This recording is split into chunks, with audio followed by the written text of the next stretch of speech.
মৌলভীবাজারে শ্রীমঙ্গলে পুলিশি বাধা পেরিয়ে ফের হবিগঞ্জের পথে রওনা হয়েছে জাতীয় নাগরিক পার্টি এনসিপির নেতারা। রাজনৈতিক উত্তেজনার মধ্যে বুধবার বিকেলে মৌলভীবাজারের সার্কিট হাউস থেকে হবিগঞ্জের পথে রওনা হয় এনসিপি নেতারা। পথে শ্রীমঙ্গলের চাকন্যা এলাকায় পুলিশ তাদের আটকে দেয়। প্রায় আধা ঘন্টা সেখানে আটকে থাকার পর বিকেল ৫টা ৫ মিনিটের দিকে পুলিশের বাধা অতিক্রম করে এনসিপি নেতাদের গাড়িবহর ফের হবিগঞ্জের পথে রওনা দেয়। এই সময় সেখানে কোনো অপ্রীতিকর ঘটনা ঘটেনি বলে জানিয়েছে প্রত্যক্ষদর্শীরা।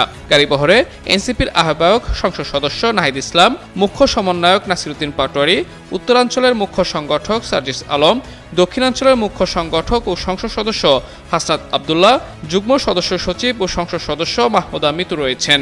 এর আগে মঙ্গলবার কর্মসূচি শেষে ফেরার পথে বিএনপি, ছাত্রদল ও যুবদলের নেতাকর্মীরা হবিগঞ্জ শহরে নেতাকর্মীদের উপর হামলা চালায় বলে অভিযোগ করেছেন এনসিপির নেতারা।